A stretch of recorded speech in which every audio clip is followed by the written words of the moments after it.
Oke, pada kesempatan kali ini, kita akan membahas tentang data dukung perencanaan transportasi.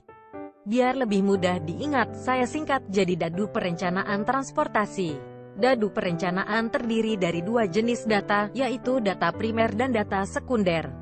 Data primer merupakan data yang diperoleh dari hasil survei lapangan.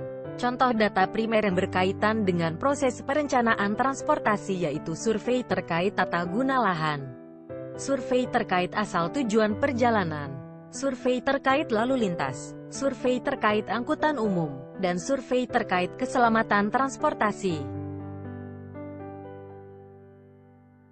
Sedangkan data sekunder merupakan data yang diperoleh dari stakeholder, kajian atau jurnal penelitian sebelumnya, buku-buku, peraturan maupun informasi dari browser pencarian internet.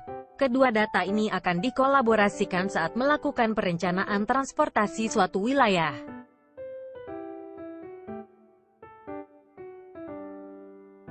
Berikut adalah salah satu contoh dari data sekunder yaitu peta administrasi wilayah yang menjelaskan batasan wilayah secara detail melalui gambar di peta.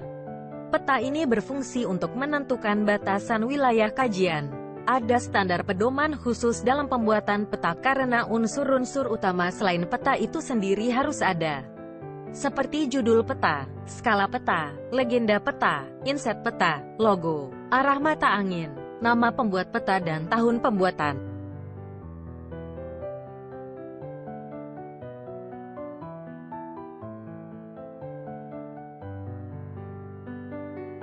Peta jaringan jalan menjelaskan jaringan jalan yang ada di lokasi studi.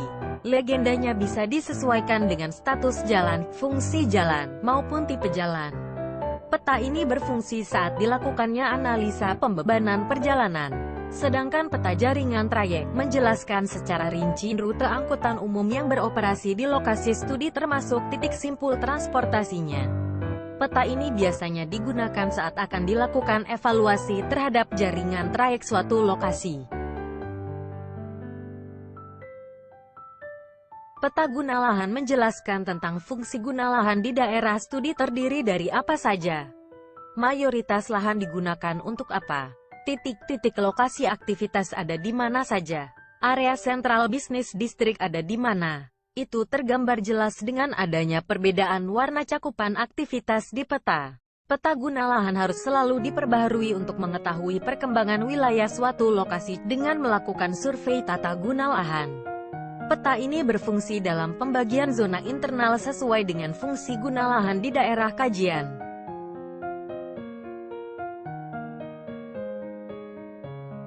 Oke, pembahasan Dadu perencanaan hanya saya bahas hingga mengenai data sekunder. Untuk data primer lebih dominan pada persiapan dan tata cara pelaksanaannya, dan bisa dilihat pada pembahasan khusus terkait survei.